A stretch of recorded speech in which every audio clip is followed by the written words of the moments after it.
रेखांकन में मैं शिमुल आज आपका स्वागत करती हूँ। दोस्तों, जब हमने इस शो की शुरुआत करी थी तब हमने यही सोचा था कि सिर्फ शिक्षा एवं आजीविका की बात करेंगे, लेकिन रोजमर्रा की घटती हुई महिलाओं के ऊपर घरेलू एवं कार्यक्षेत्र में होने वाला शोषण और अत्याचार में हमें वाकई मजबूर कर दिया है कि क्या कोई शिक्षा के प्रति होते अत्याचार को सही ठहरा सकता है? क्या किसी शिक्षा की पूर्ति महिला सम्मान के बगैर या कहे तो किसी नारी से कैसे व्यवहार किया जाता है, ये जाने बगैर पूरी हो सकती है? मैं एक आत्मनिर्भर नारी हूँ, उसी के साथ मैं एक माँ हूँ, किसी की बहन हूँ और किसी की बेटी हूँ, और पुरुषों के द्वारा बनाए इस समाज की पीड़िता भी हूँ। मुझसे उम्मीद तो बहुत की जाती है कि मैं घर की देखभाल करूं, बच्चे संभालूं, सास ससुर के प्रति सारा कर्तव्य करूं और उसी के साथ घर की आर्थिक स्थिति को संभालने के लिए नौकरी भी करूं। मेरे कमाए हुए पैसे तो बहुत अच्छे लगते हैं, लेकिन मेरे सर से सरका पल्लू और विदेशी परिधान समाज को मेरे चरित्र पर चार बातें करने का अधिकार दे देता है। वही समाज जो एक पुरुष को बिना सोचे स्त्री के ऊपर हाथ उठाने के लिए भी नजरअंदाज कर देता है, फिर वो पति ही क्यों ना हो। जहां एक तरफ महिला सशक्तिकरण के ऊपर हजारों कार्यक्रम किए जाते हैं, वहीं सड़कों पर अथवा कार्यस्थल पर महिलाओं के साथ होते मानसिक अथवा शारीरिक अत्याचार की घटनाएं कम भी नहीं होती दिखाई दे रही है। दोस्तों, मैं आज आपसे पूछना चाहती हूँ, क्या आधुनिक शिक्षा बच्चों के मन में कोई मौलिक विचारधारा प्रदान करने में असमर्थ है? आइए इस एपिसोड में हम कुछ इन्हीं बातों पर चर्चा करेंगे, और इसी चर्चा में हमें गर्व है कि हम करियर काउच पर दो ऐसी महिलाओं को आमंत्रित कर रहे हैं जो नारी शक्ति एवं नारी स्वावलंबन की प्रतिबिंब है। Thank you Shimul. वाकई आपने जो शुरुआत दी है सोचने वाली बात है। क्या हम वाकई शिक्षित हैं? क्या हम अपने आप को विकसित कह सकते हैं? क्या सिर्फ और सिर्फ तकनीकी विकास को ही हम अपना सर्वांगीण विकास में गिन सकते हैं? दोस्तों, शर्म आनी चाहिए जब अगर हम छोटी छोटी बातों के लिए भी सरकार से उम्मीद लगाने लगे, जहां पे हमें छोटी छोटी बातों के लिए बताया जाता है कि शौचालय बनाएं और शौचालय का प्रयोग करें, इस तक के लिए एक ड्राइव चलाया जाता है। हम किस समय में आ चुके हैं? 2021 में बैठे हुए हम लोग जहां चांद में पहुंचने का ख्वाब देखते हैं, वहीं पे हमें बताना पड़ता है कि कृपया अपने घर में बैठी स्त्री को, अपनी मां को, अपनी बहन को, अपनी वाइफ को एक ही नजर से देखें। डोमेस्टिक वायलेंस को रुकना बहुत अनिवार्य है। कि कौन सी शिक्षा की तरफ हम बढ़ रहे हैं? अगर शहरों में भी आज के दिन भी विमेन क्राइम के अगेंस्ट में एक डिपार्टमेंट का होना अनिवार्य हो रहा है, तो इसका मतलब सिर्फ एक ही है कि हम शिक्षित नहीं हैं। हमें नहीं पता है कि महिलाओं के साथ किस प्रकार से पेश आना है। दुख होता है, और शायद मैंने इससे पहले जितने भी एपिसोड किए हैं, आज से ज्यादा मैं दुख के साथ इस एपिसोड का प्रारंभ मैंने कभी नहीं किया है। खैर, जब हम बात करते हैं शिक्षा की, क्योंकि करियर काउच पे बैठे हैं, तो मेरी मजबूरी है कि मैं सिर्फ शिक्षा की बात करूं। हालांकि मेरा अंतर्मन ये कहता है कि मैं सबसे पहले तो विकास की बात करूं, विकसित होने की बात करूं। सबसे पहले मैं उस छोटे छोटे सामाजिक दायरों की बात करूं जो आज भी हमें चिंतन करने से रोकता है। एक महिला के साथ घर पे अत्याचार होता है तो सिर्फ इसलिए चुप रह जाती है कि लोग क्या कहेंगे, समाज क्या कहेगा। और हम विकसित हैं, हम चांद पे पहुंचेंगे। बिल्कुल, हमें बताना पड़ता है कृपया घर के आगे स्वच्छ रखें, और इस स्वच्छता के लिए एक अभियान चलाना पड़ता है सरकार को। यह छोटी सी बात हमको समझ में नहीं आती। एक बंद दुकान का दरवाजा हमें अधिकार दे देता है कि वहां पे हम पान खा के थूक दें, लेकिन हम विकसित हैं, हम शिक्षित हैं। मैं आप सबसे जानना चाहूंगा, पूछना चाहूंगा, क्या वाकई हर एक बात के लिए एक अभियान की जरूरत है?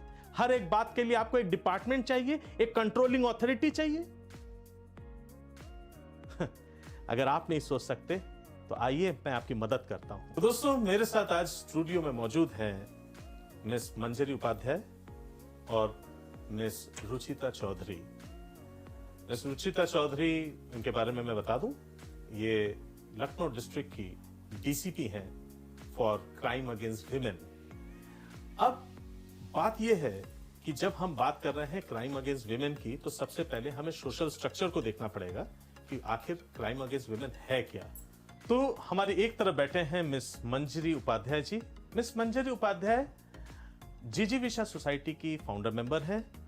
इसी के साथ ये मिशन शक्ति काउंसलिंग हेल्पलाइन की कोर बॉडी मेंबर भी है और ये crime against women at work place, इसके ऊपर इनकी संस्था ज्यादा काम करती आ रही है।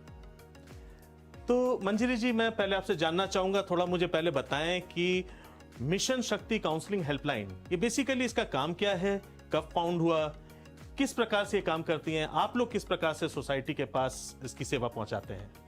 जी, थैंक यू सो मच।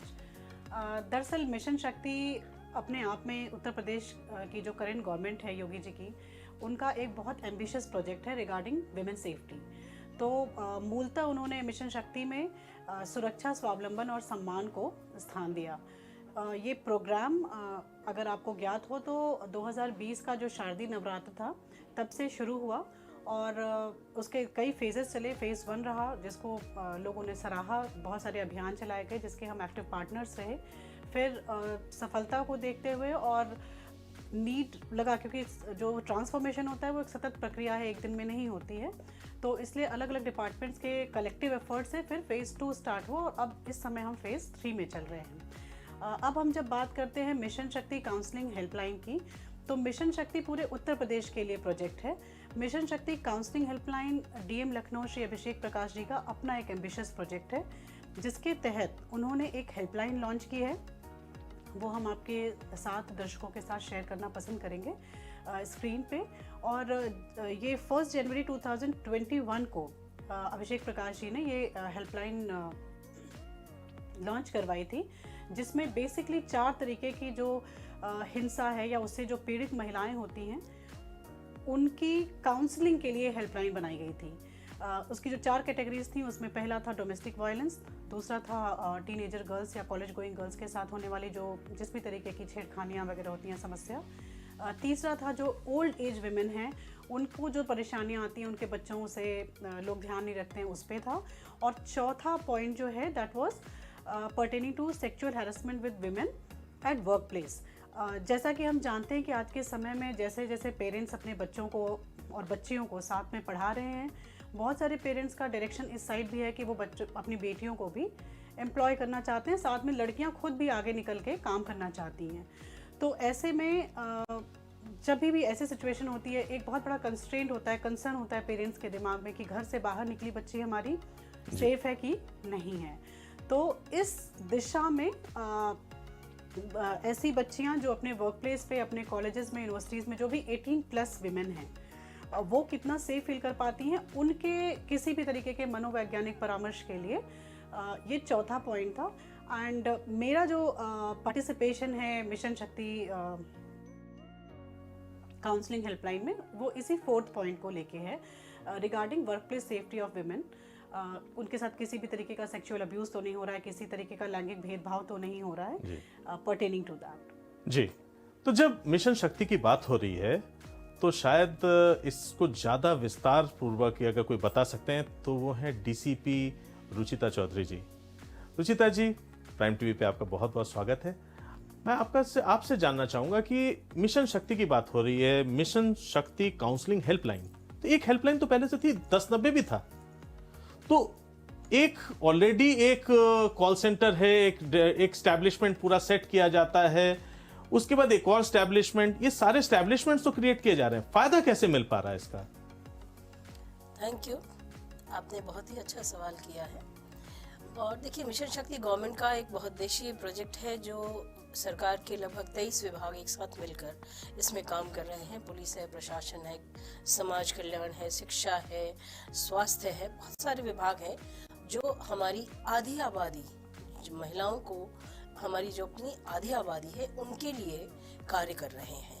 क्योंकि किसी भी समाज और देश का विकास सभी संभव है जब सभी दोनों वर्ग, महिला और पुरुष, समान रूप से उसके विकास में सहभागी हों। तो इसी कारण महिलाओं को, चूंकि हमारे यहाँ अभी भी विकास की प्रक्रिया में प्लस विकास के एक उच्चतर स्तर पर महिलाओं की संख्या बहुत कम है जी। उसका कारण यह है कि हमारा सामाजिक स्ट्रक्चर इस तरह का कुछ मध्यकाल से हुआ। प्राचीन काल में तो महिलाएं विकसित थीं, पर मध्यकाल आते आते बहुत सारे कारण हैं जिनको हमें अब इस समय डिस्कस नहीं कर सकते।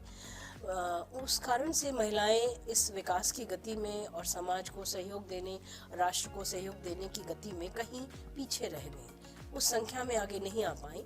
इसी कारण हमारे प्रदेश की सरकार ने ये मिशन शक्ति कार्यक्रम प्रारंभ किया, जैसा कि मंजरी जी ने बताया। इसमें हम फेज 3.0 इसे नाम दिया गया है, उससे में चल रहे हैं और महिलाओं के लिए उनके विकास की प्रक्रिया में आगे आने के लिए जो 3 मेन इश्यूज होते हैं, सुरक्षा यानी कि सिक्योरिटी, उसी आत्मसम्मान एवं स्वावलंबन, इन तीनों को उसका मुख्य उद्देश्य रखा गया है और यही इनकी टैगलाइन है मिशन शक्ति की। और उसी के तहत सारे विभाग काम कर रहे हैं। क्योंकि सुरक्षा पुलिस विभाग का दायित्व है, उसके लिए हम लोग पूरी तरह से प्रतिबद्ध हैं। लखनऊ पुलिस कमिश्नरेट में एक crime against women and security, एक डीसीपी जिसे मैं खुद हेड करती हूँ, ये विभाग चल रहा है जहाँ हम बहुत सारे प्रोग्राम कर रहे हैं। साथ ही साथ गवर्नमेंट की जो बहुउद्देशीय और योजना है, उनमें से हमारे हर थानों पर हेल्प डेस्क एस्टैब्लिश किए गए हैं जहाँ महिला ही स्टाफ बैठता है। यदि कोई महिला थाने पर जाती है तो वो अपनी बात खुल के कह सकती है। वहाँ महिला स्टाफ है, वो उनको बैठने की जगह देता है, आपको पानी दिया जाता है, आपको राइटिंग पेपर एंड पेन है, आप स्वयं लिखना चाहें तो लिख सकती हैं। आप अगर नहीं लिख सकती तो आप बताएंगी और वो खुद जो महिला स्टाफ है वहाँ पर, वो उसको राइट डाउन करेगा और आपकी बात को सुनेगा और आपको कंसोल करने की कोशिश करेगा। तो मैम ये फेज वाइज जो आपने बताया कि अभी हम लोग फेज 3 पर हैं, तो फेज 1 और फेज 2 क्या था? फेज 1 स्टार्टिंग टाइम पीरियड को फेज 1 फेज 2 कहा गया है। अच्छा। उद्देश्य सब में यही तीनों ही है। ओके। उन्हीं उद्देश्य को लेकर चल रहा है। एक टाइम पीरियड के बाद गवर्नमेंट ने इसको असेस किया कि उन्होंने लागू किया, उसका क्या रिजल्ट रहा। उनको लगा कि हाँ इसमें काम हो रहा है, क्योंकि ये इतनी शॉर्ट टर्म कोई प्रक्रिया नहीं है कि हम सदियों से जो विकास की प्रक्रिया में महिलाएं पीछे हुई, उनको यूं चुटकी बजाते ही मुख्य धारा में हम लेकर आ जाएंगे। तो ये सतत एक प्रक्रिया है जिसमें समय लगना है। तो इसका फर्स्ट फेज हुआ, सेकेंड फेज गवर्नमेंट ने असेस किया, नाउ 3 फेजेस रनिंग जो 31 दिसंबर तक चलेगा और ये चल रहा है इस समय। तो इन 3 उद्देश्यों को लेकर हम लोग चल रहे हैं। इसी तरह एक हमारे यहाँ सिक्योरिटी को लेकर पिंक पेट्रोल्स हमने हमारे यहाँ चला गए हैं, जिसमें 2 व्हीलर्स हैं 100, 4 व्हीलर 10 है, जिनमें महिला ही स्टाफ रहता है।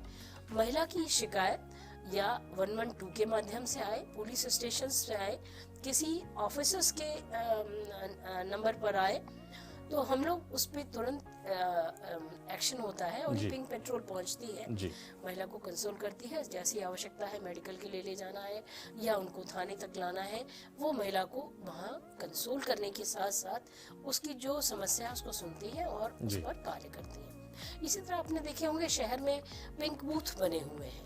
ये कई चौराहों पे बनाया गया है। ये सेंट्रल गवर्नमेंट का प्रोजेक्ट है और इसे 100 बनने हैं। अभी सबसे पहले लखनऊ में ही स्टार्ट किए गए हैं, जिनमें से काफ़ी बन गए हैं, अराउंड 74, कुछ अभी बनने की प्रक्रिया में है और इनमें भी महिला ही स्टाफ रहेगा। यदि महिला घर से बाहर निकलती है तो उसे रोड पर बहुत सारी समस्याओं का सामना करना पड़ता है। मान लीजिए सुनसान सड़क पे वो जा रही है, अचानक कुछ शोधे गुजरते हैं, छीटाकशी करते हैं या छेड़खानी करते हैं, फिर उसके लिए कंसर्निंग पुलिस स्टेशन पहुंचना एक और बड़ी समस्या हो जाता है। तो वो क्या है, नियरेस्ट जो भी आपको पिंक बूथ दिखता है आप वहां जाके शेल्टर ले सकते हैं। पुलिस स्टाफ जो है उसमें महिला ही स्टाफ रहता है, जी। उनसे अपनी बात बता सकती है। जी। उसमें आपको किस तरह की मदद पहुंचानी है ये उनका निर्णय होगा, वो जी। डिसाइड करेगी। आप फोर्स बुलाना है, आपको थाने ले जाना है, या एट वंस आगे को कोई जी, आगे की decision जो भी लेना है। प्रक्रिया होगी जी। मान लीजिए मौसम है, जैसे इस समय बारिश का मौसम जी, हो रहा जी, है, आप रोड पर जा रही हैं, अचानक बारिश आ गई, तो आप पिंक बूथ पे जाके शरण ले सकते हैं। ओके एक लेडी है जिसके पास छोटा बच्चा है, जी। अब वो सड़क पे जा रही है, उसे बच्चे को फीड कराना है, तो रोड ओके। पर तो इट इज इम्पॉसिबल, वो हाँ। पिंक बूथ की शरण ले सकती है। तो छोटी छोटी जो समस्याएं हैं उनमें विमेंस को फैसिलिटेट करने के लिए पिंक बूथ बने हैं, एंड सिंबल ऑफ सिक्योरिटी है कि यहाँ बूथ है, आप आसपास के दायरे में कहीं आपको प्रॉब्लम हो जी। तो आप पिंक बूथ पर जी। जा सकते हैं। तो मंजरी जी, आगे मैं आपसे जानना चाहूँगा कि आप लोग जब एज अ एनजीओ या एज अ संस्था जब काम करते हैं, तो आपने अभी तक शहर में या हमारे अब लखनऊ से जुड़े हुए जो ग्रामीण क्षेत्र हैं, वहाँ पे आपने किस प्रकार की महिलाओं की जो समस्याएं हैं, आप कैसे रूबरू हुई? जी, जैसा मैंने अभी थोड़ी देर पहले बताया था कि हमने मुख्यतः एक समस्या को आइडेंटिफाई किया, और वो समस्या थी जितनी भी वर्किंग वेमेन हैं जी। वो जब काम करने निकलती हैं तो उनको कैसा फील होता है, क्योंकि महिलाओं के साथ बहुत से तरीकों के चैलेंजेस होते हैं, चाहे वो घर में घरेलू महिलाएं हों, चाहे जी। वो कामकाजी महिलाएं हों। जी। तो जो कामकाजी महिलाएं हैं उनके जीवन को किस तरीके से आसान बना सकते हैं, उनके वर्क प्लेस को सेव करके हमने इस दिशा में सोचना शुरू किया और इस पे ही काम करना शुरू किया। चूँकि मैं एक लॉयर भी हूँ, जी। तो इसी प्रक्रिया में मुझे पता चला पॉश लॉज के बारे में। पॉश एक्ट 2013 में इन्फोर्स किया गया, ये इंश्योर करने के लिए कि जितनी भी महिलाएं पॉश मतलब prevention of sexual harassment, prevention of sexual harassment of At workplace. Workplace. तो इसमें सिर्फ प्रिवेंशन ही नहीं, प्रिवेंशन, प्रोहिबिशन और रिड्रेसल, ये जी। पूरा एक पैकेज हम इसको मान जी, सकते जी, हैं जी। होलिस्टिकली। तो जब ये लॉ मुझे पता चला तो मुझे लगा, बिकॉज मैं ऑलरेडी लॉयर हूँ, जितने भी सेक्शंस हैं और धाराएं या प्रोविजंस हैं उनकी अंडरस्टैंडिंग ठीक ठाक है, और समाज के उसी तबके को बिलोंग करती हूँ जिसके लिए लॉ बना हुआ है। जी। सो ये लगा कि किस तरीके से आगे काम बढ़ाया जा सकता है, या महिलाओं की लाइफ को कैसे इजी कर सकते हैं। सो इस प्रक्रिया में मैंने खुद सर्टिफिकेशन किया। अगर आप ministry of women and child development में एक वेबसाइट है shebox.in करके, वहाँ पे लॉगिन करेंगे तो you will find my name over there as a registered empanelled member. वाह। जी। तो अब सर्टिफिकेशन तो हो गया, लेकिन असली काम शुरू होता है। अब असली काम शुरू ऐसे होता है कि जितने भी वर्क प्लेसेस हैं, ये दुखद है या एक संभावना है, दोनों मान सकते हैं, कि जितने वर्क प्लेसेस हैं उनको क्या ये अवेयरनेस है कि अगर उनके यहाँ 10 या 10 से अधिक एम्प्लॉयज़ हैं, चाहे वो मेल्स हैं चाहे वो फीमेल्स हैं, उनके लिए मैंडेटरी है कि वो एक ऐसी कमेटी का गठन करें जिसको हम इंटरनल कमेटी कहते हैं या आंतरिक परिवार समिति कहते हैं, जो महिलाओं के साथ उस कार्यस्थल पर कार्यरत हर महिला के साथ किसी भी प्रकार का लैंगिक भेदभाव ना हो, कोई छेड़छाड़ ना हो। इन केस ऐसा कुछ होता है तो उसके रिड्रेसल के लिए, उस ग्रीवियांस को सेटल करने के लिए, इंक्वायरी के लिए काम करती है या नहीं करती है। लेकिन क्या सारे कॉर्पोरेट्स इसको फॉलो करते हैं? यही दरअसल मुद्दे की बात है। जी। अभी जितने कर रहे हैं, और दरअसल 100% को जो करना चाहिए, यही जो यात्रा है, इसी यात्रा पे हम चल रहे हैं।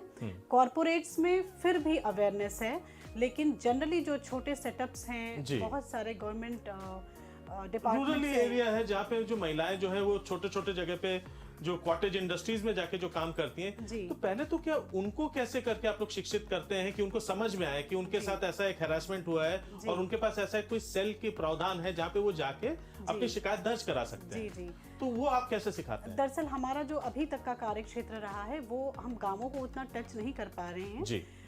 उसके साथ में एक बहुत बड़ा मिथक और भ्रम मैं तोड़ना चाहूंगी यहाँ पे, कि हमें ऐसा लगता है कि जो शहर हैं और जो शहरी महिलाएं हैं और जो शहरी तबका है, वहाँ पे काम करने वाले लोग हैं, वो कम्प्लीटली अवेयर हैं। चाहे वो शिक्षा की बात कर लीजिए, चाहे वो संसाधनों की बात कर लीजिए, और चाहे वो अपने राइट्स के अवेयरनेस के बारे में बात कर लीजिए। तो शुरू करना काम हमने शुरू किया शहरी क्षेत्रों में, कई गवर्नमेंट इंस्टीट्यूट्स में गए। कुछ जगहों पे अच्छा रिस्पांस मिला, कुछ जगहों पे लोगों को लगता है कि नहीं उनके यहाँ तो एटमॉस्फेयर बहुत अच्छा है, आप मैडम क्यों ये कमेटी बनवाना चाहती हैं ज़बरदस्ती हमारे साथ।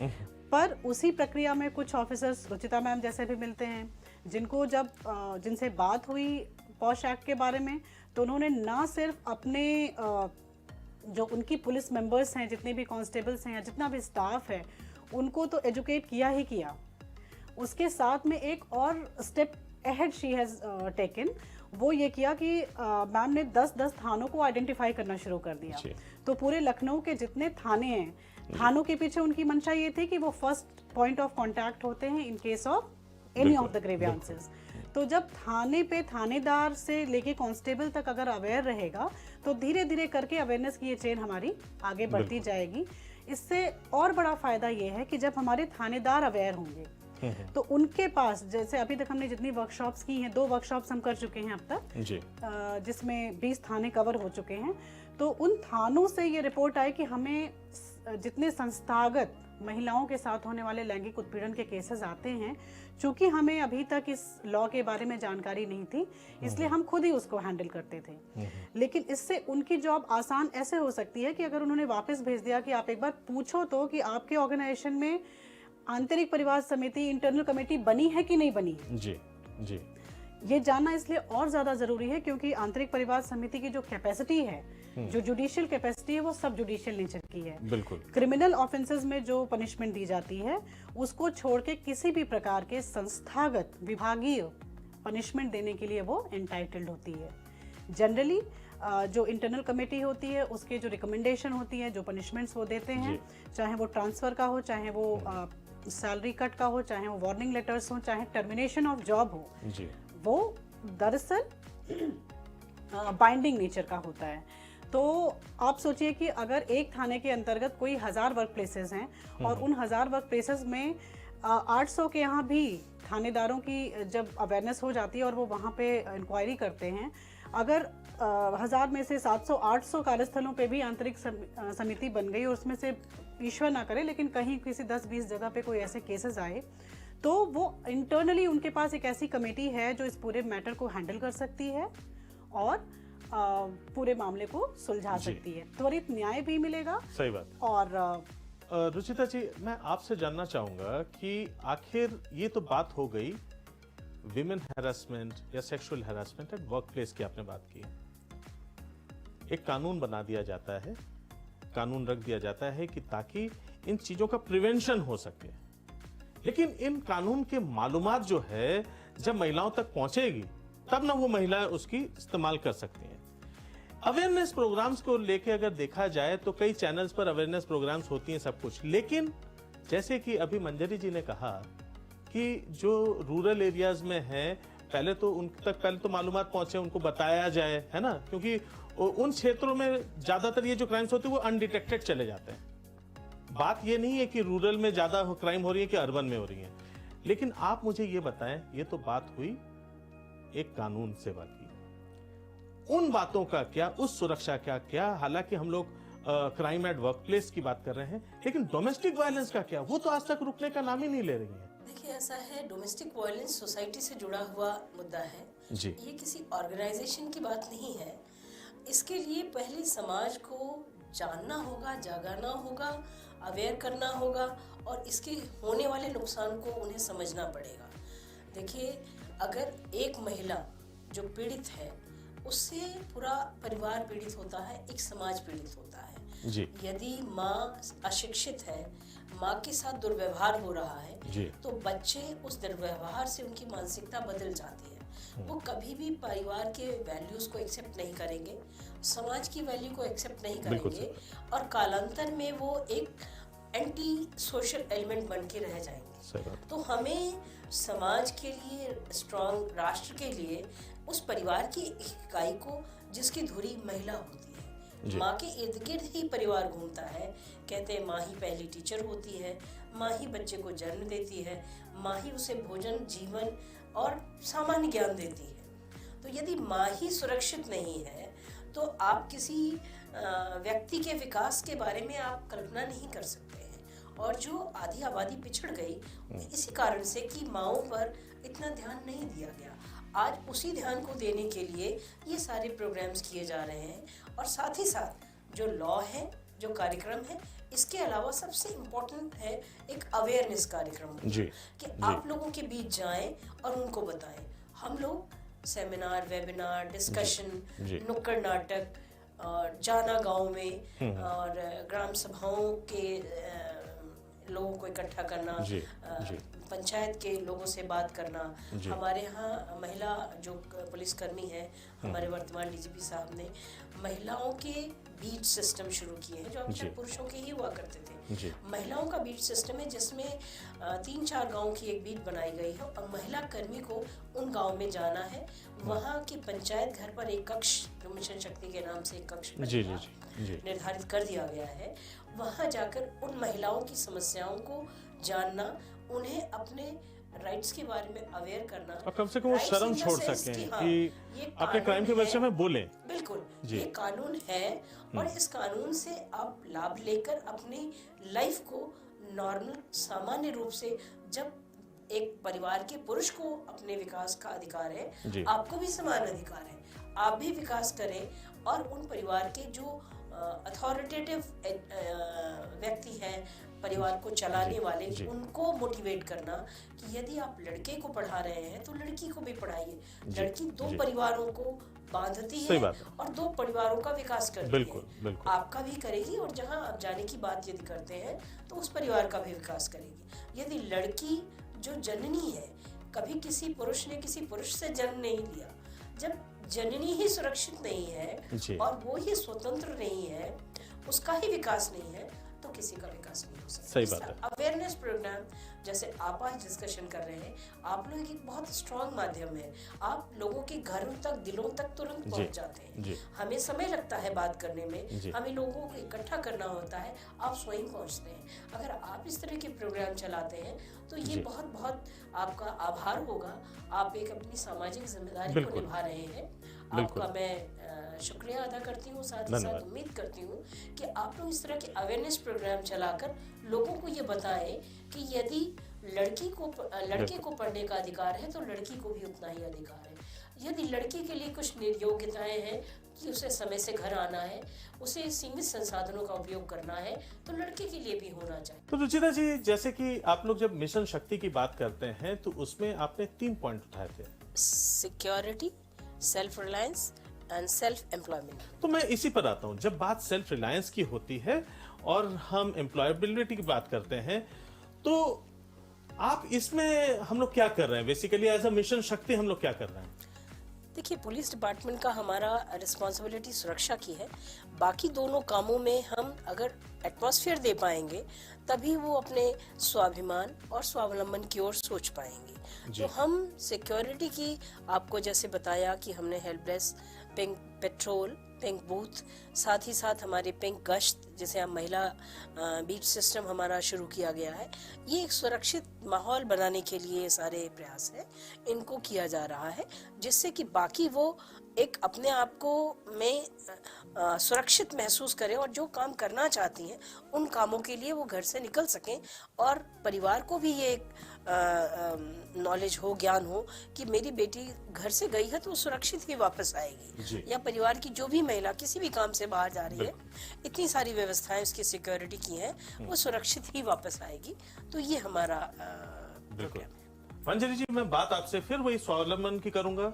मैं यहाँ पे self respect and self employability की बात करूंगा। जब हम बात सेल्फ एम्प्लॉयबिलिटी की करते हैं, किस दिशा में हम बढ़ रहे हैं? आपको क्या लगता है, मिशन शक्ति सही दिशा में है?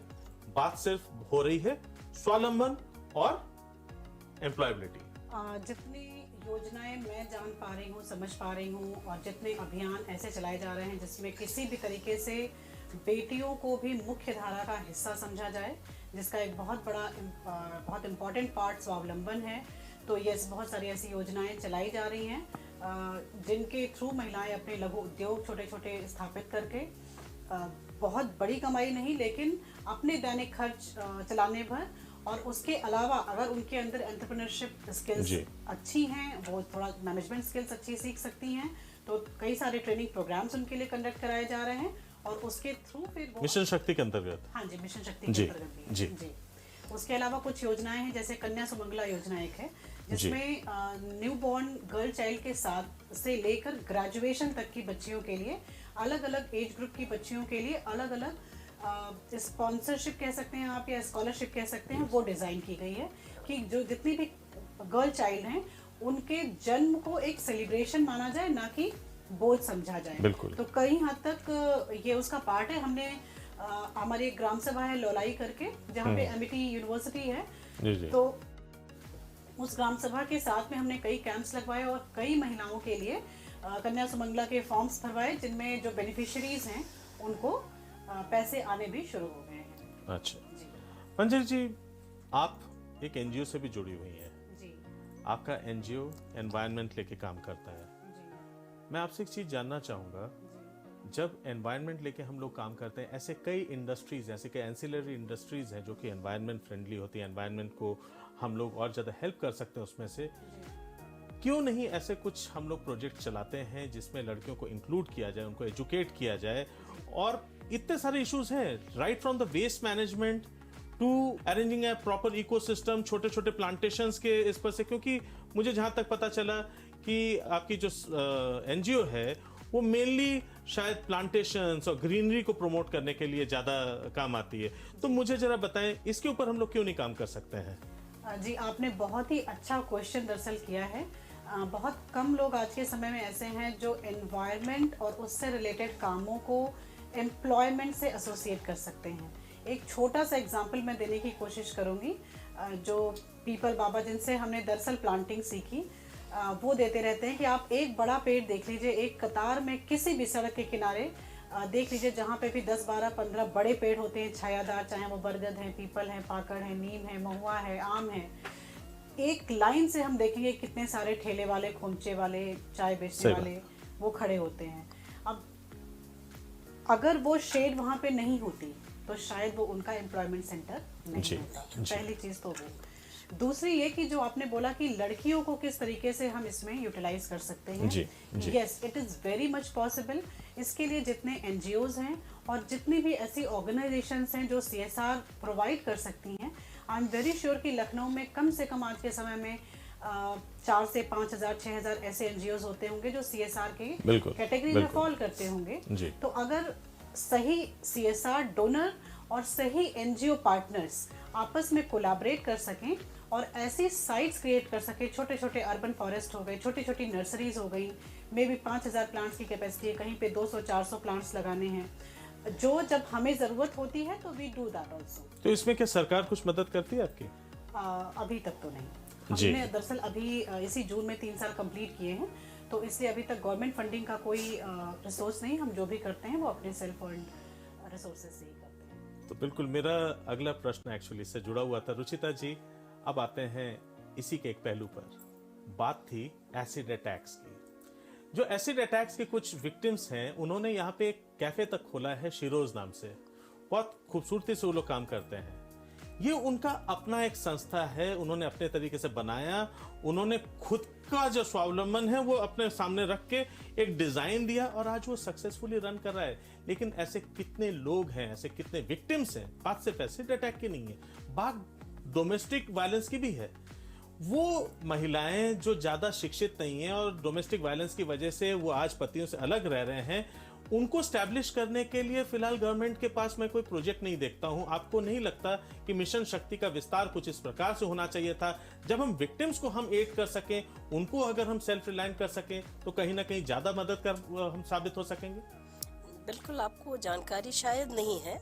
समाज कल्याण और पुलिस मिलके एक वन स्टॉप सेंटर है, 181 हेल्पलाइन है, जिसके माध्यम से इसमें कंप्लीट पैकेज है कि क्राइम का पार्ट जो है, इन्वेस्टिगेशन का पार्ट पुलिस देखती है, एंड समाज कल्याण के माध्यम से उन्हें वन स्टॉप सेंटर पे रखा जाता है, जी। स्किल सिखाई जाती है जी। और उनको सेल्फ एम्प्लॉयमेंट के बाद यदि वो अपने किसी उनके पास शेल्टर है जाने का, अपना परिवार उनको आता है लेने, वो जाना चाहती हैं तो वो जाती हैं, अदरवाइज उनको संवासनी गृहों में भी रखवाया जाता है।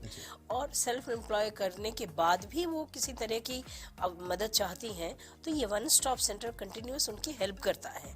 ये वन स्टॉप सेंटर लखनऊ में एक पहले से अभी चल रहा है, जो आशियाना थाना क्षेत्र जी में जी है, बिल्कुल।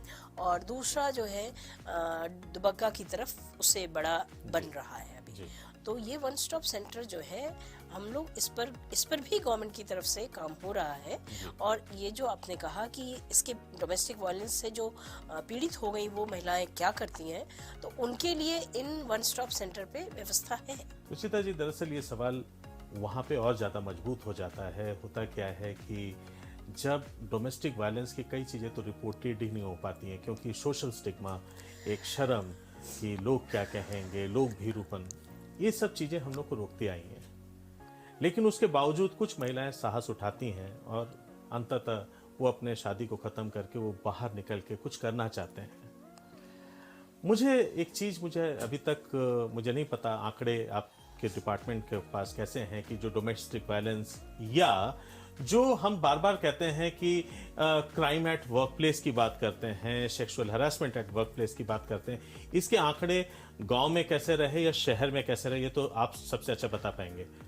तो जरा मुझे बताएंगे कि मिशन शक्ति के पहले और मिशन शक्ति के बाद या चलते हुए समय क्या डिफरेंस आप देख पा रही हैं?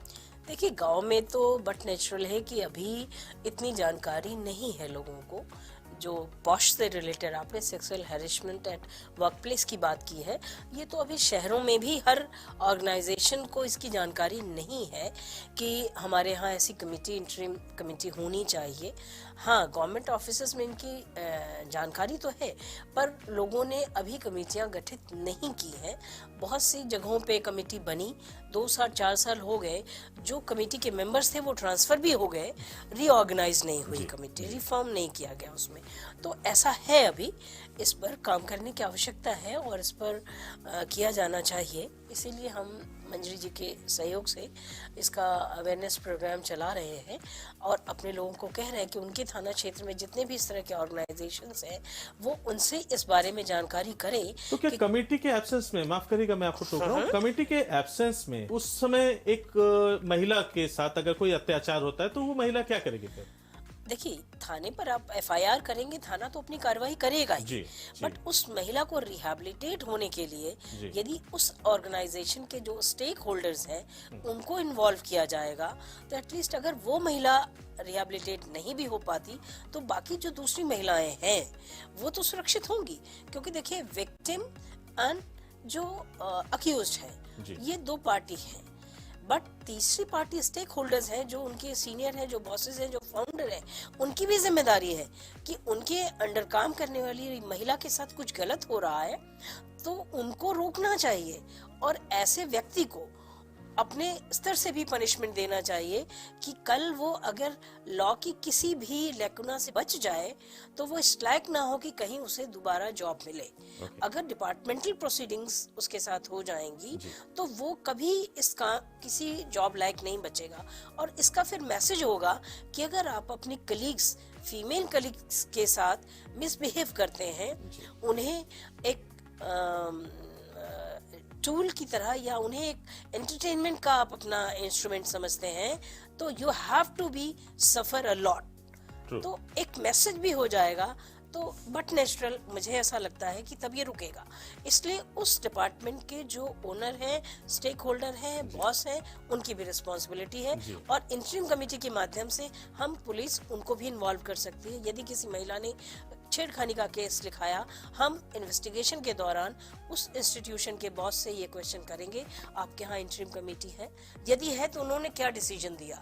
यदि उन्होंने गलत दिया तो उन्हें भी पनिशमेंट मिलना चाहिए। मंजरी जी, जब अब तक हम लोग बात करते आ रहे हैं कि women safety, women security, crime eight work place, उसका प्रिवेंशन, आपने पॉश के बारे में बात की, प्रिवेंशन ऑफ सेक्सुअल हैरेसमेंट, ये सब बातें वर्क प्लेस की तो बात आ गई। अब आते हैं जो बच्चे पढ़ने जाते हैं, जी बाहर पढ़ने जाते हैं, अब तो लड़कियां भी अब्रॉड भी स्टडी करने जाती हैं अपने शहर से बाहर निकल के, क्योंकि majority of the schools and colleges are all established outside. तो इन बच्चों के साथ वहां पे रैगिंग के थ्रू से भी हैरेसमेंट हो जाता है, कई जगह कुछ प्रोफेसर्स और इनके थ्रू से भी कुछ हैरेसमेंट सामने आते हैं। लेकिन कैटेगरिकली क्या हर एक हैरेसमेंट को तो हम सेक्सुअल हैरेसमेंट कह नहीं सकते? तो इस बात को हम लोग कैसे समीक्षा करेंगे कि कौन सी चीज सेक्सुअल हैरेसमेंट है, कौन सा नहीं है? क्योंकि कंप्लेंट्स आज के दिन में एक लड़की को अगर कस के एक प्रोफेसर ने डांट भी दिया तो वो भी एक सेक्सुअल हैरेसमेंट लेके पहुंच जाता है केस दर्ज करने। जी जी तो इसको कैसे रोका जाए और इस प्रकार से इसको एजुकेट कैसे किया जाए लड़कियों को? जी, आपने बहुत वैलिड क्वेश्चन पूछा है। दरअसल इनफैक्ट हम जब हमारे बच्चों को रेज कर रहे होते हैं, ग्रो कर रहे होते हैं, तो दरअसल दो हिस्से आते हैं एज पेरेंटिंग, एज स्कूलिंग। पहला हिस्सा ये कि हम लीगली कितने अवेयर हैं, दूसरा हिस्सा ये होता है कि हम सोशली कितने अवेयर और ट्रांसफॉर्म्ड हैं, कितने तैयार हैं चेंज को एक्सेप्ट करने के लिए। और अगर दोनों का कॉम्बिनेशन लेना है तो उसके साथ में किस तरीके से एक अच्छी जिंदगी जी सकते हैं। मेरी ये रिक्वेस्ट है आपके चैनल के थ्रू, और सारे शासन और प्रशासन की ओर के लिए भी रिक्वेस्ट है, सारे पेरेंट्स के लिए रिक्वेस्ट है, और सारे स्कूल्स और कॉलेजेस और यूनिवर्सिटीज के लिए रिक्वेस्ट है कि कॉलेज स्कूल से बच्चे आजकल जनरली 12th पास करते करते बच्चे 17 से 18 इयर्स की एज के हो जाते हैं। बिल्कुल। तो पॉक्सो एक्ट के बारे में जितने भी अंडर लाइक जुवेनाइल जितने बच्चे होते हैं या बच्चे जिनको करते हैं अंडर 18, उनके लिए पॉक्सो की ट्रेनिंग्स कुछ कॉलेजेस में होती हैं, स्कूल्स में, कुछ में नहीं होती हैं। नाउ माय पॉइंट इज कि जब बच्चा एकदम तैयार है अपनी हायर स्टडीज के लिए, जी, जब वो कॉलेज में एडमिशन लेने वाला है, किसी यूनिवर्सिटी में दाखिला लेने वाला है या वाली है, उस समय पे बच्चों के लिए एक ओरिएंटेशन, जनरल ओरिएंटेशन प्रोग्राम, आपको बहुत ज़्यादा लीगल टर्म्स की यूज़ करने की वहाँ शायद ज़रूरत नहीं है, लेकिन बच्चा कम से कम ये ज़रूर जाने थ्रू पेरेंट्स और थ्रू स्कूल्स एंड कॉलेजेस कि जैसे ही वो 18 इयर्स की एज क्रॉस करती है, ही और she becomes an adult. Right. और जब वो अपने कॉलेज में या यूनिवर्सिटी में एडमिशन ले रहा है, वहाँ पे उसके पास, एक गर्ल स्टूडेंट के पास सारे राइट्स हैं ये एक्सरसाइज करने के लिए कि वो सेक्सुअली वहाँ पे हैरेस तो नहीं होगी ना। इसके लिए क्या प्रोसीजर होना चाहिए, क्या अवेयरनेस देनी चाहिए, हमें ये बताने की ज़रूरत है कि गो एंड आस्क कि हमारे कॉलेज में while the time of admission itself, अगर एक कॉलेज में जाके एडमिशन के दौरान करीब 8-10 बच्चों ने, बीट मेल्स और फीमेल्स, ये हमारी आधी आबादी अगर महिलाओं की है तो पुरुषों की भी आधी आबादी है, और उनके साथ चल के ही हम सक्सेसफुल हो सकते हैं।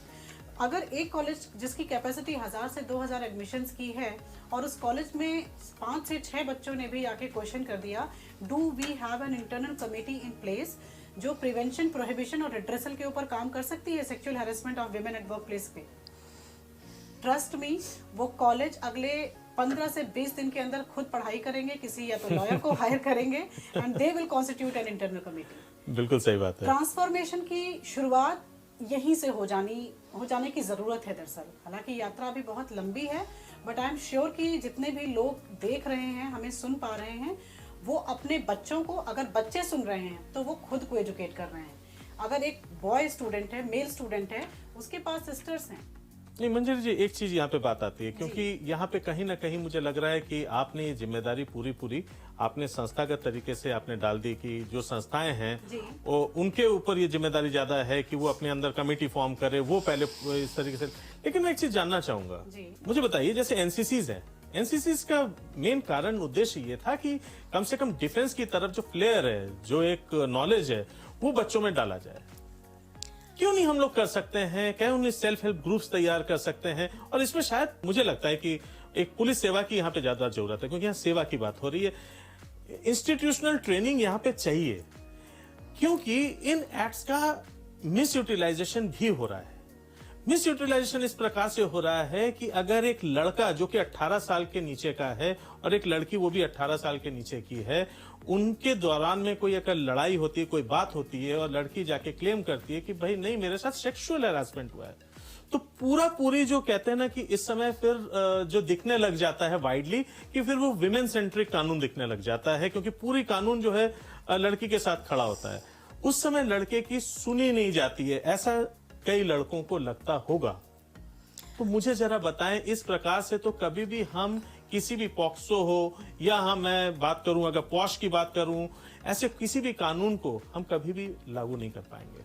देखिए, जहाँ तक पॉक्सो की बात है, उसमें जो भी कन्विक्टेड, जिसे कहें हम, कन्विक्टेड भी नहीं कहते हैं उन्हें, वो बच्चे दोषी मान के सुधार गृहों में भेजे जाते हैं। उन्हें जेल नहीं भेजा जाता है, वो सुधार गृह जाते हैं।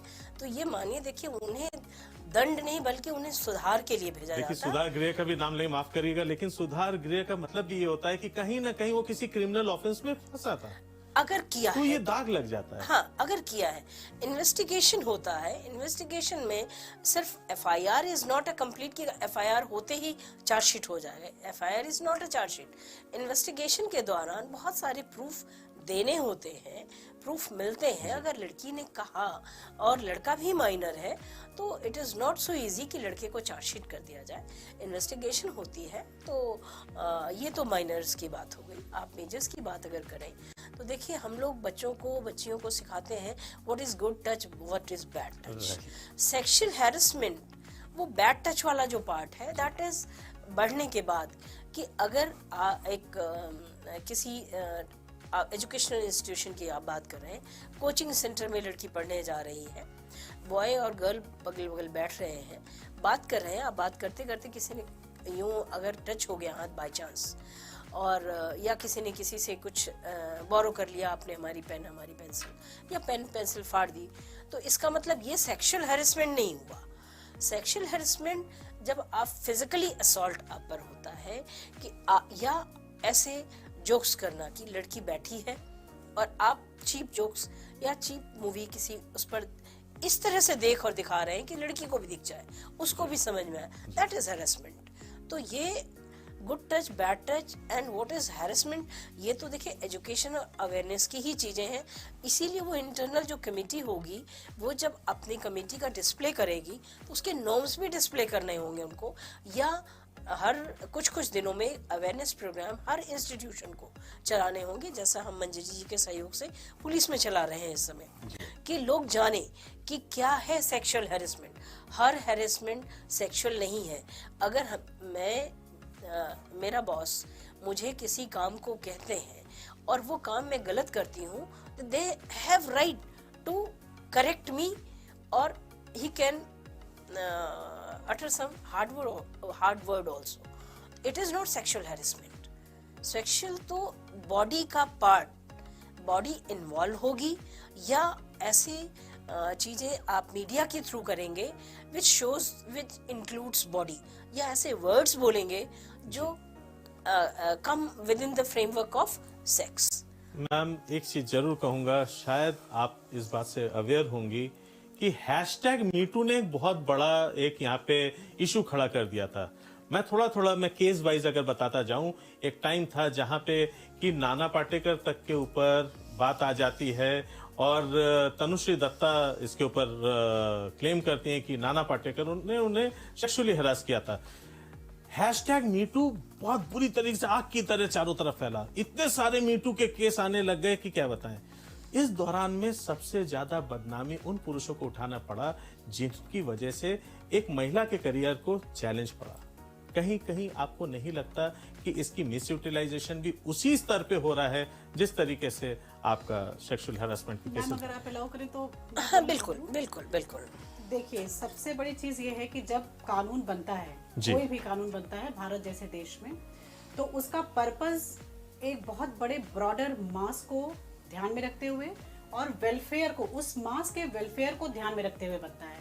ठीक है, तो इसीलिए जब जो भी कानून बना, उसका उसी तरीके से इंटरप्रिटेशन करके सेम मैनर में उसके लिए अवेयरनेस कैंपेन चलाया जाना बहुत ज्यादा जरूरी होता है, और यहीं पे अवेयरनेस कैंपेन्स का इम्पोर्टेंस होता है। दूसरी चीज, एक क्वेश्चन जो आपने किया कि लोग मीटू का के बारे में बोला, और दूसरा बोला कि misutilisation of resources. Now, जैसा मैम ने बताया कि जब पॉश के लिए कमिटीज बनती हैं, किसी भी तरीके के सेक्सुअल हैरेसमेंट के लिए वर्क प्लेस वुमेन के साथ में, तो उन कमिटीज का उनके लिए कुछ अहर्ताएं निर्धारित हैं और उन अहर्ताओं के अनुसार उनको भी उस लॉ के बारे में पूरी जानकारी होनी जरूरी है। उनको ये पता होना चाहिए कि दरअसल कौन सी कैटेगरीज में अगर क्राइम हुआ है, ऑफेंस, सेक्सुअल ऑफेंस हुआ है, तभी उसको पॉश एक्ट में रजिस्टर किया जाएगा, उसके एम्बिट में वो तभी आएगा। जैसे देयर आर 4 एसेंशियल्स। पहला तो यह है कि कंप्लेनेंट विमेन ही हो सकती है, जैसा कि एक्ट के नाम से हमको समझ में आता है। दूसरा एसेंशियल ये है, किसी भी ऑफेंस के कुछ एसेंशियल्स होते हैं। पॉश एक्ट में रजिस्टर करने के लिए पहला एसेंशियल है कि women should be the complainant. दूसरा होता है कि तब harassment must have happened at the workplace, कार्यस्थल पर ही हुआ होगा। अब जो पॉश की कमेटी बनी है उसको ये जानना जरूरी है कि कार्यस्थल की एम्बिट में क्या क्या आता है। वो ट्रांसपोर्टेशन का मोड भी हो सकता है, अगर कंपनी ने या ऑर्गेनाइजेशन ने मैंडेट किया हुआ है कि आपको ऑर्गेनाइजेशन का ही ट्रांसपोर्टेशन यूज करना है। आपको ट्रैवल के टाइम में भी वर्क प्लेस माना जा सकता है। और आज के समय में पोस्ट कोविड टाइम में, Covid and post Covid time में, जब एवरीथिंग हैज गॉन वर्चुअल, तो वर्चुअल मीटिंग्स के दौरान में भी कुछ ऐसे कंडक्ट्स ऐसे हो सकते हैं which can be registered under posh. आपका वर्चुअल मीटिंग भी वर्क प्लेस में कंसिडर किया जाएगा। सो दूसरा एसेंशियल हो गया कि हैरेसमेंट की जो जगह है वो कार्यस्थल होनी चाहिए। चाहे मॉल में जाके अगर सोचिए किसी सीनियर से मुलाकात होती है, वहां पे कोई बात हो जाती है, क्या उसको पॉश में लेंगे कि नहीं? Very good question. मॉल में अगर जाते हैं तो यहाँ पे पॉश की कमेटी जो है उसको ये रजिस्टर करना, ये विवेचना करनी होगी कि ऑर्गेनाइजेशन ने कंपेल किया था किसी बिजनेस मीटिंग के लिए मॉल में जाने के लिए, या out of your own personal relationship and friendship या गुडविल आप अलग से मिलने गए थे। जी, तो अगर कैजुअल होता तो वो पॉश के एम्बिट में नहीं आता है। ओके। संस्थाओं के ऊपर जिम्मेदारी इसीलिए ज्यादा बढ़ जाती है क्योंकि कोई भी व्यक्ति कहीं ना कहीं पे तो नौकरी कर ही रहा है। हम सब अपनी रोजी रोटी कमाने के लिए कहीं ना कहीं काम कर रहे हैं। तो व्यक्ति अपने कार्यस्थल पे जब जानेगा कि ये करने से मेरे लिए आगे खतरा हो सकता है, मैं अगर ऐसा करता हुआ पाया जाऊंगा और इस महिला ने इस कमेटी में कंप्लेन कर दी तो मेरा करियर भी तबाह हो सकता है। तो रिस्पेक्ट और रोजी रोटी हर किसी के लिए चाहिए जी। तो क्या ये अब मैंडेटरी होने को चला कि एक हैंडआउट सारे ऐसे संस्थाओं के पास होनी चाहिए जहां पे भी कोई विमेन एम्प्लॉयबिलिटी है? बिल्कुल होना चाहिए sir. In fact not only women, everywhere where anybody, कहीं पे भी एम्प्लॉयमेंट का नंबर 10 से ज्यादा है। 10 से कम के लिए लोकल कमेटी का प्रोविजन होता है, लेकिन अभी हम सिर्फ इंटरनल कमेटी की बात करेंगे जहां पे 10 या 10 से अधिक एम्प्लॉयज हैं ऑर्गेनाइजेशन में, है ना। सो उन कंडीशंस में 2 एसेंशियल्स हमने आपको शेयर किए कि पहला वुमेन कंप्लेनेंट, दूसरा था हमारा वर्क प्लेस पे हैरेसमेंट, तीसरा होता है कि बोथ जिनके जो हैरेसर है और जो जिसके साथ हैरेसमेंट हुआ है, मतलब रिस्पोंडेंट और कंप्लेनेंट कहते हैं लीगल लैंग्वेज में, तो उन दोनों के बीच में there should be a work relation. Right. Not anybody and everybody can go and complain under POSH. और चौथा एसेंशियल होता है कि the harassment, nature of harassment must be sexual in nature. कुछ ना कुछ सेक्सुअल कलर उसमें होना चाहिए। अब सेक्सुअल कलर में आईपीसी में जितनी भी चीजें, भारतीय दंड संहिता में जितनी भी चीजें डिफाइन की गई हैं सेक्सुअल हैरेसमेंट के फॉर्म में, वो सारी चीजें आती हैं। इसलिए जो पॉश की कमेटी बनती है, इंटरनल कमेटी बनी होती है, उसे विजिलेंट होने की जरूरत है कि वो खुद भी जाने और अपने लोगों को अवेयर भी करवाती रहे समय समय पे कि क्या सेक्सुअल हैरेसमेंट है और क्या सेक्सुअल हैरेसमेंट नहीं है। जैसे अभी मैम ने बताया कि कुछ हमने गलत कर दिया, बॉस ने डांट दिया, डांटने से हो सकता है 4 शब्द ऐसे भी बोल दिए जो हमें शायद नहीं अच्छे लगे, अनप्लेजेंट लगे, लेकिन क्या वो सेक्सुअल हैरेसमेंट हो जाएगा? नो। इसलिए संस्थाओं की जिम्मेदारी बहुत बड़ी है सर। चाहे वो संस्थाएं हैं, चाहे वो अगर हमारे स्टूडेंट्स हैं for higher education, schools, colleges, schools तो नहीं करेंगे, 18+ के लिए होता है, मेजर्स के लिए, तो जितने भी कॉलेजेस हैं एंड यूनिवर्सिटीज़ हैं, उनसे मेरी हैंडफुल रिक्वेस्ट है कि प्लीज़ इंटरनल कमेटीज़ अपनी बनाइए। बच्चों से मेरी रिक्वेस्ट है कि आप अवेयर होइए और अपने कॉलेज में एडमिशन के टाइम पे ही पूछिए, चाहे आप मेल हैं चाहे आप फीमेल हैं, कि हमारे कॉलेज में prevention, prohibition and redressal of sexual harassment of women at workplace के लिए इंटरनल कमेटी बनी है कि नहीं बनी है। बहुत बहुत धन्यवाद, आप लोगों ने समय निकाल के आप हमारे स्टूडियो पे आए और आपने आज शिक्षित किया हमें कि पॉश एग्जैक्टली है क्या। पॉक्सो से रिलेटेड भी कुछ इंफॉर्मेशन आपने शेयर की। ये जो कोशिश है दोस्तों, ये कोशिश सिर्फ इतनी है कि मेल एंड फीमेल, मर्द और औरत दोनों मिलकर एक साथ एक संस्था में एक सुरक्षित ढंग से काम कर सकें। कानून सुरक्षा के लिए बनाया जाता है, आपके और हमारे लिए बनाया जाता है, और इसी को आपको मनवाने के लिए नहीं, बल्कि आपको इसके बारे में शिक्षित करने के लिए कि कानून है क्या। इसीलिए पुलिस ये भी एक काम करती है, ये उनकी सेवाओं में से एक है। तो बहुत बहुत शुक्रिया रुचिता जी, मंजरी जी, आप लोगों ने इतना समय निकाला और आपने इतने डिटेल में, इतनी खूबसूरती से आपने पॉश एक्ट के बारे में और जिसको कहते हैं कि sexual harassment eight work place, इसके विषय में आपने इतना डिटेल बताया। आज की जो शिक्षा की बात थी, ये बेसिकली हम लोगों के अंदर शुरुआत से होनी चाहिए। माता पिता को घर से निकलते ही बच्चों को समझाना चाहिए कि आपको दूसरों से पेश कैसे आना चाहिए। बात ये नहीं है कि आपका बच्चा लड़का है या लड़की है। भद्रता, सभ्यता ये अपने आप में एक दूसरे की इज्जत करने से आती है। जब हम समझते हैं हम एक दूसरे के दायरे को लांघ तो नहीं रहे। दोस्तों, ये सारी बातें जो होती हैं, जो हम बार बार एपिसोड्स करते हैं, ये सिर्फ ये आप तक बात पहुंचाने की होती है कि बेसिकली शिक्षा है क्या। रास्ते में थूक देना भी आपको अशिक्षित करार देता है। गलत जगह पे गलत तरीके से बात करना भी आपको अशिक्षित करार देता है। जब शिक्षा की बात करें तो प्लीज याद रखें, शिक्षा हर उस चीज से आती है जो आप देखते हैं, सुनते हैं, समझते हैं। अपनी देखने, सुनने और समझने की शक्ति को सही रखिए और सोचिए अपनी समाज को कैसे बेहतर बनाया जाए। धन्यवाद।